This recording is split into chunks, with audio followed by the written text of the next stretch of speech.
Olá, minha gente, mais um quadro aqui para você, Bem Viver. Vamos falar sobre qualidade de vida, vamos falar de saúde e hoje a gente vai tratar da saúde mental.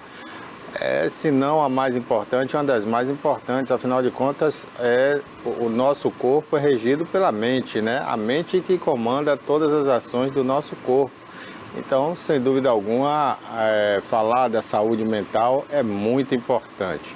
E principalmente o tema que a gente vai, o subtema, né, que vamos abordar hoje, que é a saúde mental no trabalho. Porque todo ser humano, né, adulto, ele precisa trabalhar, ele precisa se desenvolver profissionalmente, mas para isso a sua mente, a sua cabeça tem que estar em dia, né? Você não consegue desenvolver sua profissão, seja ela qual for, sem o seu intelecto. Então, a gente precisa cuidar da saúde mental, principalmente no trabalho. Você estando bem no trabalho, você estará bem, né, nas demais áreas da sua vida, porque através do trabalho vem seu rendimento mensal e o seu sustento ou da sua família, tá certo? Então hoje a gente vai conversar aqui com o psicólogo Fábio e a gente vai abordar essa questão aí da psicologia empregada na empresa, no trabalho, como é que é feito isso, né? Como é que a empresa tem que se preocupar com isso. Fábio, obrigado mais uma vez por estar aqui com a gente. Obrigado também. E eu queria abordar esse tema que é de muita importância, né? Eu tenho certeza que muita gente que está nos assistindo agora se identifica com essas situações que a gente vai abordar aqui, porque o trabalho, às vezes você convive mais tempo no trabalho do que até em casa, né? Com certeza. Ainda mais na escala que a gente tem hoje, que tem a gente aí, tem muita gente até contrário, né? Essa escala que é 5x2 ou 6x1, você trabalha aí de segunda a sábado e passa menos tempo em casa. Então o trabalho ali você tem uma convivência maior com amigos, com colegas, com patrão, chefe. Como é que é isso, Fábio? Fala um pouquinho, né? Você que trabalha diretamente ligado, né, às empresas, prestando esse serviço. Como é que funciona a cabeça do empregado, a cabeça do patrão? As duas têm que estar boas, né? Bom, primeiramente quero agradecer por estar aqui novamente. Muito obrigado pelo convite, Barbosa. Obrigado por ter essa oportunidade de falar e contemplar mais pessoas ainda com esse assunto tão relevante, muito importante, que é saúde. Uhum. E quando a gente fala de saúde, ela é muito importante em todos os contextos, mas falar de saúde no trabalho é ainda mais relevante também, e principalmente no período qual a gente está vivendo, teve aí o período pós-pandemia, muitos trabalhos se reinventaram, necessitaram se reinventar, né? Estamos aí em outro contexto muito relevante, inteligência artificial, né? As inteligências aí onde alguns trabalhos eles foram modificados, alguns estudiosos dizem que serão extintos. Uhum. Eu vi falar outro dia sobre renda básica universal. O que é isso? Já estão prevendo que como haverá a substituição em massa de mão de obra, está pensando também já numa renda para essas pessoas. Então tem muita coisa aí para a gente falar e para a gente trabalhar também.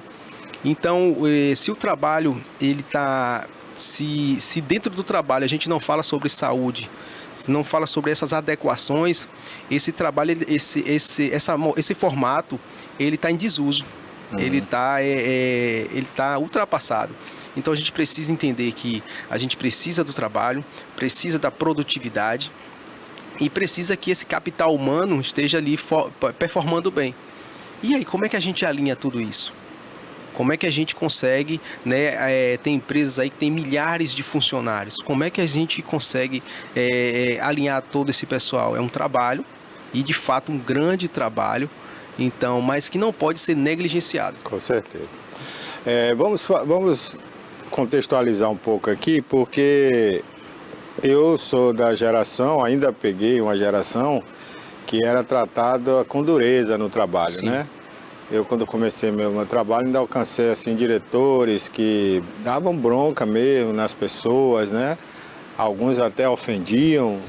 Era um tratamento diferente do que a gente vê hoje. Hoje se fala muito na geração Nutella, né? Que é uma geração mais molinha, que não aguenta pressão, que não aceita esse tipo de tratamento.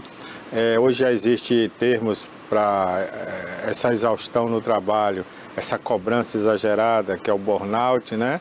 Sim. Que é um novo termo usado para, na minha época era estafa, né? Sim, que era já sim, o pós-estresse, que era aquele estresse violento. Então as coisas vão mudando, vão se modificando. Como é que é hoje, como é que a empresa hoje lida com o trabalhador para que não haja uma cobrança exagerada, para que não haja uma grande pressão sobre a mente dele e ele possa desenvolver aquilo que é proposto para ele, né?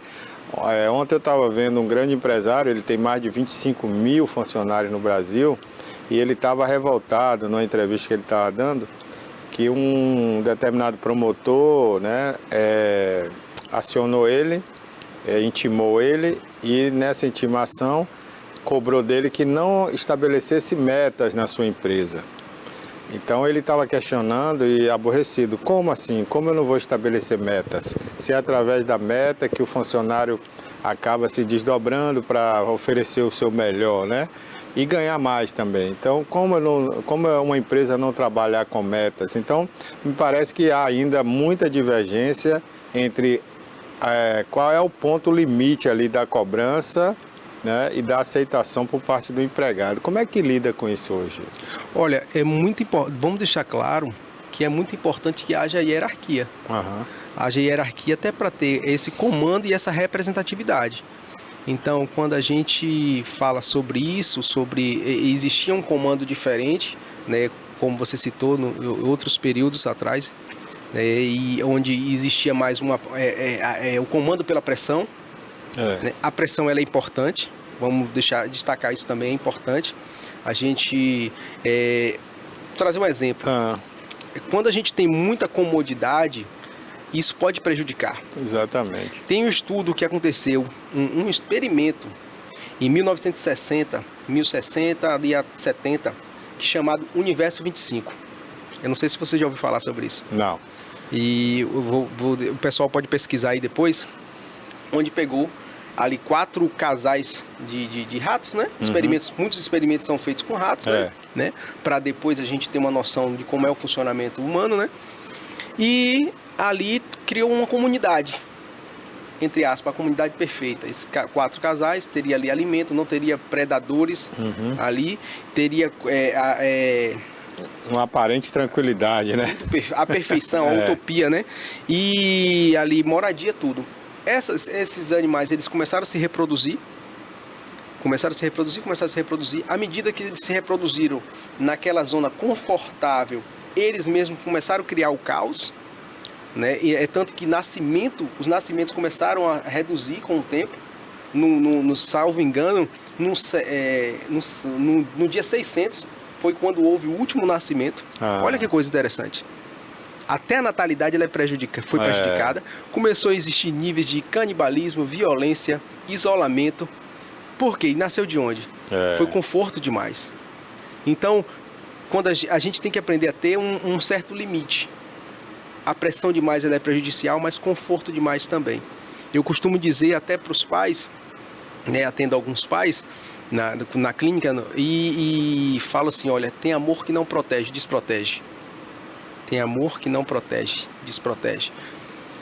Porque se a gente dá oferta demais, a gente prejudica. Então, na organização não é diferente. A gente precisa de uma certa pressão, a gente precisa de um comando firme, mas que não seja agressivo, né? Que não seja violento.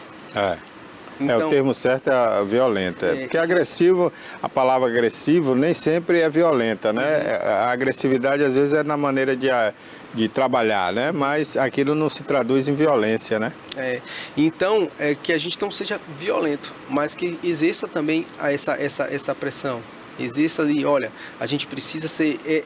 vamos fazer um exemplo. Às vezes o futebol, eu falo muito sobre futebol, né? E às vezes dentro de campo, as pessoas têm um comportamento ali, a cobrança e tal, se altera e tal, para atingir um objetivo. Exato. O esporte, na verdade, tem muito isso, né? O esporte tem muito isso. Não, a gente precisa ser mais enérgico, ter mais postura, ter mais um comportamento mais firme. Mas ali é por quê? Porque precisamos de um objetivo. Tem um objetivo a ser cumprido dentro das 4 linhas, né? Como se diz. Aí essas 4 linhas a gente leva agora para a empresa também. Olha, aqui dentro a gente vai trabalhar. A gente está aqui para entregar um resultado. Até porque se a gente não entrega esse resultado, a gente começa a entrar em decadência, a empresa começa a perder números, se perde números, daqui a pouco começa a demissão, se daqui a pouco, se isso não é resolvido, ela perde fatia de mercado, daqui a pouco ela fecha. Então, precisamos entender ali, cuida das pessoas, mas vamos também entender os papéis. Por exemplo, se você me contrata para aqui, a gente tem um acordo. Olha, Fábio, o que eu faço? O que eu vou fazer? É isso, isso e isso. Vamos definir funções. Né? Deixar claro ali, tem uma sigla chamada RCF, responsabilidade-chave da função. Qual é essa responsabilidade-chave da função que eu vou exercer aqui? É isso, isso e isso. Então nós temos um acordo. E aí você tem um acordo comigo de me remunerar, eu tenho um acordo contigo de te entregar um resultado. Então vamos trabalhar dentro desse combinado.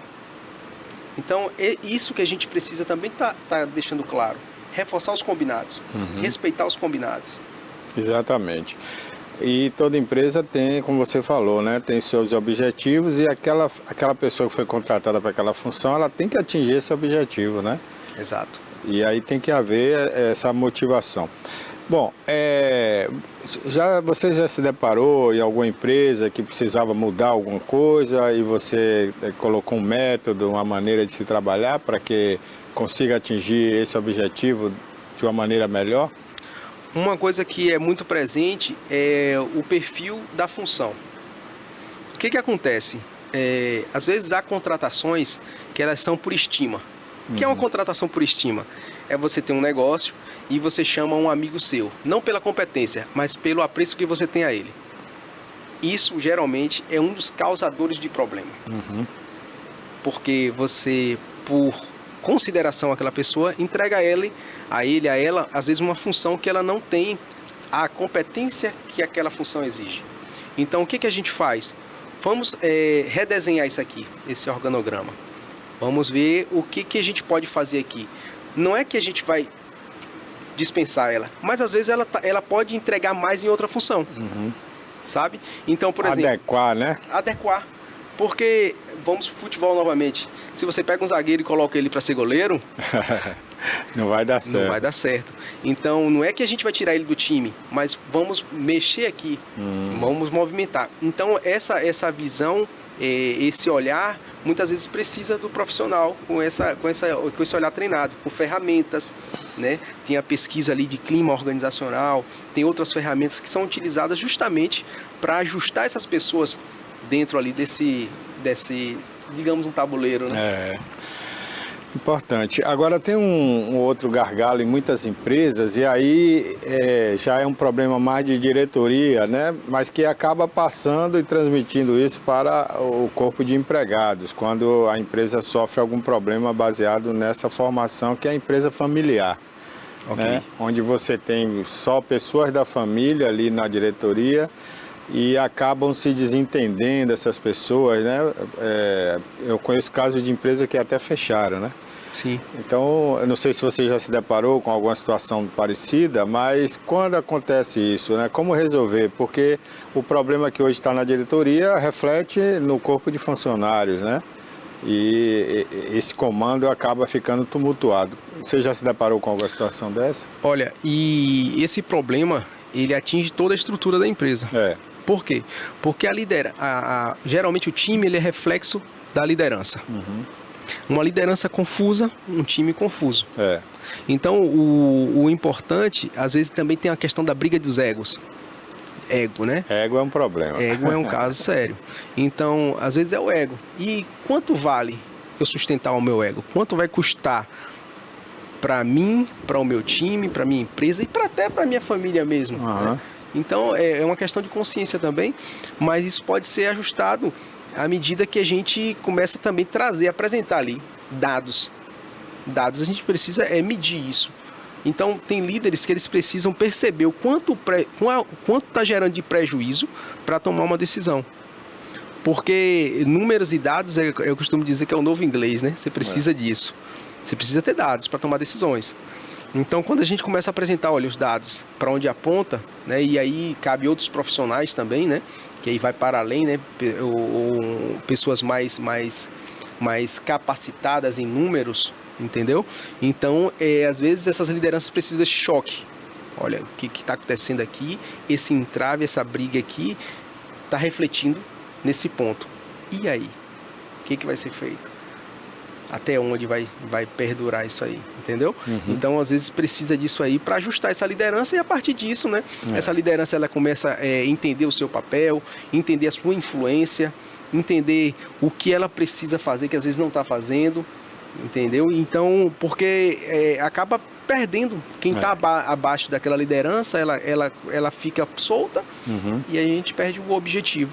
É isso aí. Bom, eu tenho certeza que no decorrer da sua carreira você vai se deparar com muitas situações, né?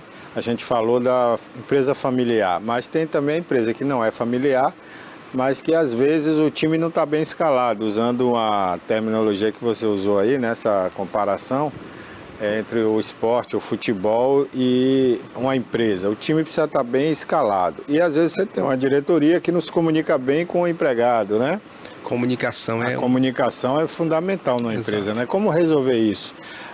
Às vezes uma empresa vai te contratar para você cuidar do quadro de funcionários e você chega lá e se depara com problema de diretoria. E aí, como resolver isso? Exatamente. Olha, isso é muito comum, porque hoje em dia o que a gente ouve muito, eu falo com gestores quase que diariamente, né? Estou sempre ali, tenho amigos gestores, clientes, né? Então estou sempre conversando com gestores e participando, entendendo essas dores. Tem momentos que os problemas, às vezes a gente acaba terceirizando. Olha, o problema ali é o time. Mas vamos entender. De onde está vindo isso? Eu costumo dizer assim, Barbosa, o problema não é o problema. O problema é o que vem antes do problema. Aqui a gente está falando de consequência, aqui a gente está falando de causa. Entendeu? Então, se eu trato apenas aqui as consequências, logo esse problema ele volta. Entendeu? Porque a gente apaliou. Então, temos que entender. Por isso que precisa-se de o trabalho ele precisa começar com essa pesquisa. Eu geralmente começo com uma pesquisa para entender. Olha, o que eu entendo. Aí eu gero um relatório a partir disso.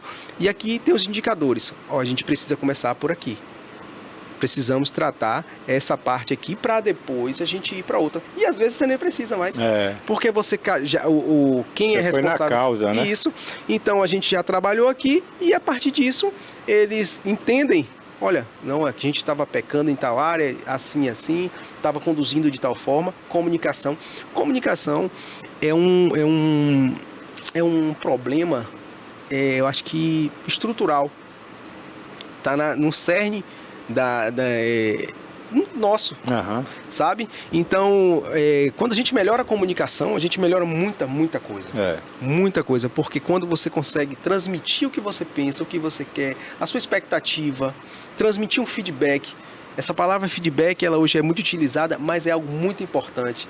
Quando eu consigo te falar assim, ó, depois que você faz, ou que legal, ou o que pode ser melhorado, ou o que a gente pode fazer a partir da sua ação, e você entender a minha expectativa, entender o que eu espero de você, fica muito mais fácil de ganhar velocidade. É verdade. Assim como um bom processo feito, estabelecido, né, numa empresa, fica mais fácil se atingir o objetivo, né? Com certeza. O processo é vida. A gente precisa de processos. A gente precisa entender. Quando um colaborador chega numa empresa, ele tem que entender o que ele vai fazer. Exatamente. E às vezes, o que acontece? Muito, e é muito isso. O colaborador, ele é contratado.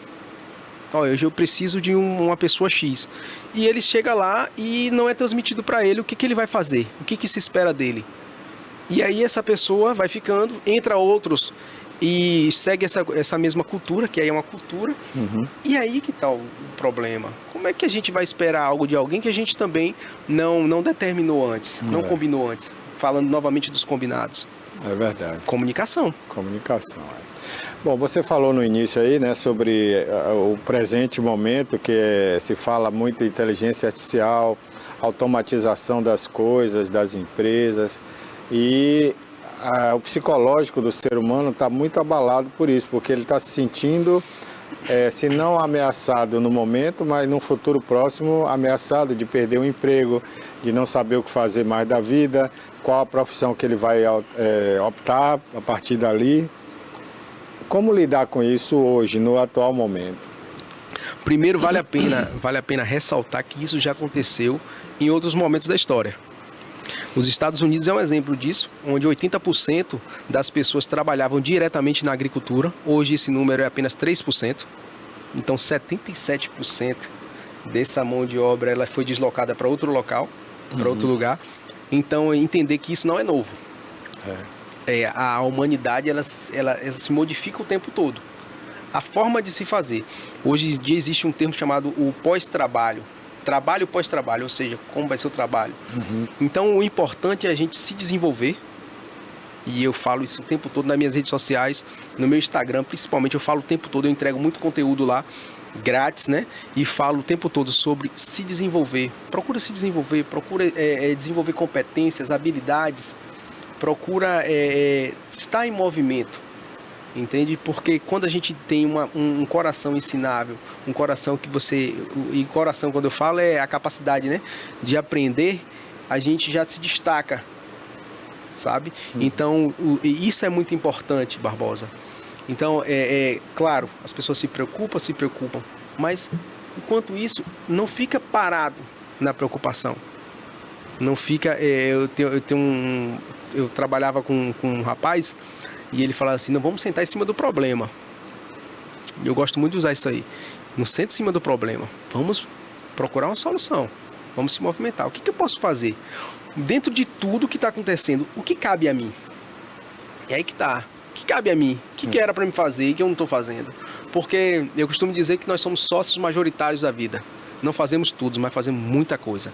E aquilo que der para me fazer, não seja omisso. Faça. Você falou do Instagram, né? Dá o endereço aí do Instagram pra gente, inclusive, mostrar aqui, né? Que você tem dicas lá, tem muita coisa interessante. Exato. Fábio Assis, psicólogo. Só me seguir lá. Tem conteúdos lá, pode-se dizer, diariamente, semanalmente. Tem muita coisa acontecendo lá. Bacana. Então, @Fábio Assis. Coloca psicólogo. Aí, Cássio, pra gente mostrar o Instagram dele. E você que está em casa, quer saber um pouco mais, quer mais dicas, mais informações, né? Então você fica aí. Outra coisa, como tratar aquela pessoa que estava ali no emprego há muitos anos ou há muitos meses, né? Sim. Se mantendo a sua família. Hoje já é difícil se manter com o que se ganha, porque nunca é suficiente, né? Por mais que a empresa pague, por melhor que ele receba, sempre falta alguma coisa, né? Nunca está completo, porque nós vivemos num mundo capitalista. E quando essa pessoa perde o emprego, como lidar com isso? É um trauma muito grande, né? E as empresas nem sempre avisam com antecedência, né? No máximo é aquele aviso prévio ali, de 30 dias, e às vezes nem isso, dá férias e quando o indivíduo volta já está demitido, né? Como lidar com isso? Olha, toda perda ela é dolorosa. Toda perda é dolorosa. Do ser humano, da natureza humana, não está esperando perder. Mas a perda faz parte. Infelizmente, a gente tem que aprender a lidar com isso. Entender que isso faz parte, mas que isso não vai te destruir. Você vai ser impactado, claro. Quem é que quer perder de uma hora para outra a fonte de renda, ali onde você consegue prover sua família, prover seus sonhos, seus objetivos, né? Então, não é fácil. Eu lembro que eu já passei por isso, né? Lá atrás, e não é legal. Mas é procurar se reinventar. É onde eu falei na estante, se desenvolver. Né? O tempo que você tem, porque a gente trabalha, tem outros papéis, mas quanto tempo eu estou tirando para investir em mim, como pessoa, para investir no meu capital intelectual, leitura, um curso. Hoje em dia tem muitas instituições oferecendo cursos relevantes gratuitos. É verdade. Muitos, e não é pouco.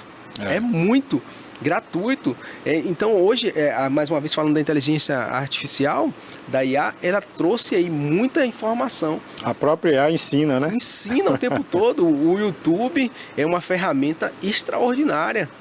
Aqui a gente está hoje aqui e essa mensagem está chegando em outros lugares por conta dessas ferramentas. Exatamente. Então tem muito recurso.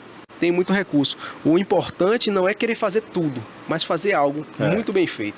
Então, você vai se prepara como? O que eu gosto? E aí vem o autoconhecimento. Por isso que é importante. Porque você pode fazer qualquer coisa, mas não pode fazer tudo. Então, o que eu gosto? O que eu estou aqui hoje nesse trabalho, nessa função, mas o que eu posso fazer para ir me capacitando? O que eu gosto de fazer? O que eu quero aprender? Que de repente pode me gerar uma renda extra, digamos assim.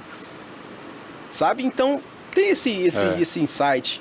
Isso é importante. É importante. E se não tiver, conta com o apoio de um profissional como você, né? Exatamente. Pode buscar um psicólogo especialista ali que vai dar uma dica de como você conseguir esse insight, né? E tem as transições. Hoje tem profissionais, eu já acompanhei várias, de um profissional que ele está ali instalado há muito tempo numa profissão e ele fala, Fábio, eu estou decidindo aí que eu quero mudar, eu quero fazer uma transição, porque pelos motivos de cada um. E aí, para fazer essa transição em paz, né? Para fazer essa transição e depois não ter arrependimentos, entendeu? Então, precisa também do acompanhamento, para essa estruturação psicológica, isso é muito importante. Porque, Barbosa, quando você está ajustado dentro de você, tá tudo bem. É verdade. Sabe? Você pode ter uma estrutura muito boa, material, ou o que seja lá fora, mas se dentro, aqui, você não está legal, não tá contente com aquilo, nada vai bem. Rubem Alves dizia assim, eu falo direto, não vemos o que vemos, vemos o que somos. Só vê belezas no mundo quem tem belezas dentro de si. Então, o que você está dentro de você vai refletir lá fora. É verdade. Bom, a gente está conversando aqui com o psicólogo Fábio, estamos tratando sobre a saúde mental no trabalho, né, no âmbito profissional, e como você cuidar melhor da sua mente profissional, né? Claro, você cuidando da sua mente, você está cuidando dela de forma geral, mas às vezes é mais específico nesse campo do trabalho, pelo menos o tema de hoje aqui no programa, né? O Fábio, ele vai dar o endereço dele aqui, que você pode procurá-lo no seu consultório, fica no São Caetano. Atendo no Trade Center. Avenida Princesa Isabel. Mas é melhor procurar pelo Instagram, pelo né? Instagram ou pelo WhatsApp, falar com a gente. E você atende online também, Online, né? também. O online, né? Mais um advento da tecnologia que permite aí atender o mundo. Exatamente, Então, entra aí no Instagram, né? @Fábio Assis. A gente já mostrou aí o Instagram, vai mostrar de novo. Qual uma dica importante que tem no Instagram que você destacaria para a gente mostrar aqui rapidinho? Qual a dica? Essa informação, informação não transforma. Informação eu postei não isso aí transforma, semana passada e é contraditório porque as pessoas pensam assim, basta ter informação. E não é, Conhecimento é poder. Não. Conhecimento aplicado. Conhecimento e você entendendo que conhecimento e para que aquele conhecimento. Aí é poder. Mas informação por informação. Não é. E hoje nós temos também pessoas que estão sobrecarregadas de informação. E não sabem o que fazer com isso. Não sabem onde descarregar. Então, só informação não resolve. E tem muita coisa a mais ali para a gente, para o pessoal, né, consumir. Coloca essa dica, um pedacinho aí, Cássio, da informação, transformação. Não está logado aqui. Não está logado, né? Tá bom. Então, mostra aí de novo. Você entra lá, @Fábio Assis, né? E você pode ver aí várias dicas. Exatamente. Você esteve recentemente na Europa agora, né, Fábio? Exato. E trouxe até insights também. Porque eu tive lá em 5 países. Né? Inglaterra, França, Alemanha, Espanha e Suíça. E particularmente na Espanha, a Espanha vai contratar nos próximos 3 anos 44 mil profissionais de RH. E não são 44 mil colaboradores. São 44 mil recrutadores. Entendendo o quê? Que uma das partes que ela é mais sensível na empresa é a contratação também. Porque é entender o perfil, mais uma vez, né? Do perfil do contratado para a função que necessita. Então, às vezes, você já começa errado na contratação, né? E aí, o que começa errado? Termina errado. Termina errado. Então, eu fiquei... Isso me chamou muita atenção. Estive lá também com empresários lá, né? E aí a dor que muitos gestores brasileiros têm lá, eu percebi também a questão dessa dificuldade, às vezes, das pessoas, da mão de obra, mas e aí eu questiono, mas você está desenvolvendo sua mão de obra, seu time? Porque se eu for reclamar não resolve. Eu preciso, o que eu faço agora? Qual a saída? Qual a saída? Tem empresas aí agora, a Sicredi é uma delas, e outras empresas mais que eu andei pesquisando, que são empresas que receberam o selo do GPTW. O que é GPTW? Great Place to Work. um bom lugar para trabalhar. Então, o que essas empresas estão fazendo que elas conseguem ser consideradas um bom lugar para trabalhar numa era onde muita gente está falando que a mão de obra está prejudicada? E aí, quando eu fui perceber o que eles fazem, eles desenvolvem esse capital humano. Então, a diferença da empresa que se destaca para que não está se destacando nesse sentido é investir no capital humano, é investir nas pessoas. E as pessoas são quem produz resultado. Então, se a gente entender assim, olha, qual é a riqueza de uma empresa? A riqueza da empresa é os produtores de resultado. E quem são os produtores de resultado? As pessoas. Já houve uma época que se investiu muito em tecnologia material. Agora está na hora de investir na tecnologia humana, né? Exato, exato. E tem também um exemplo com base nesse que você falou. Em 1990, que houve ali um movimento muito grande, preocupação com o meio ambiente, Agenda 21 e tal. E agora está tendo também essa preocupação com o capital humano. Bem verdade que está um pouco lenta, né? Eu poderia ter mais uma velocidade, mas está tendo essa preocupação. E agora? Como é que a gente vai fazer? Como é que a gente vai engajar as pessoas? Como é que a gente vai conduzir essas pessoas? Como é que vai ser a gestão dessas pessoas, né? Qualificar as pessoas dentro da empresa, reter talentos. Então, tudo isso precisa ser pensado. Hoje, mais do que nunca, ser empresário virou algo bem mais... dá mais trabalho, porque você precisa de diversos recursos, diversas estratégias, diversos, né, outros profissionais ali. Então, mas o cerne de tudo, pessoas. Eu costumo falar assim, ó, o nosso maior recurso são as pessoas. Com certeza. Fábio, eu queria te agradecer mais uma vez, né, por você ter vindo aqui ao nosso convite, ao nosso programa. O Bem Viver é um programa que o próprio nome já fala, né? Viver bem, bem viver, qualidade de vida. E a mente é, sem dúvida alguma, a parte mais importante do corpo para a gente cuidar. Porque mente sã, corpo são, né? Com certeza. Com certeza. Eu agradeço também. Fico à disposição para, né, outros momentos para a gente bater esse papo muito bom. Estar aqui, falar para essa audiência maravilhosa, né, e levar um conteúdo com a relevância como essa. Porque às vezes nós não pecamos porque queremos, ou erramos porque queremos. Erramos por falta de informação. Então, quando a gente tem um veículo como esse, levando um conteúdo com alta relevância como esse, com certeza as pessoas, opa, eu tenho uma saída. E aí agora é buscar essa saída, tá certo? Muito obrigado. Eu quero reforçar mais uma vez o Instagram, né, pro pessoal, né, Fábio Assis Psicólogo, aquelas pessoas que acharam relevante esse assunto e quiserem, né, bater um papo, né, me chama lá no Instagram para bater um papo e a gente conversar e de repente, né, fazer uma parceria. Com certeza. E aqui a gente está falando das causas, né, e não das consequências. Então, para evitar consequências como depressão, crise de ansiedade, crise de pânico, né, antes que você chegue nesse estágio, cuide logo da sua mente. Faça uma né, e visite um profissional como o Fábio, procure o Fábio aí no Instagram. Eu tenho certeza que você vai gostar bastante e vai trabalhar sua mente para não chegar em nenhuma consequência dessa que é desastrosa para a vida. Depois você entra numa consequência, para sair é muito mais difícil, é problemático, você vai precisar de medicamentos. Então é melhor não chegar nesse estágio, cuide antes. Não é isso, Fábio? Com certeza, com certeza. Invista no capital humano. É isso aí. Muito obrigado, Fábio. Por nada.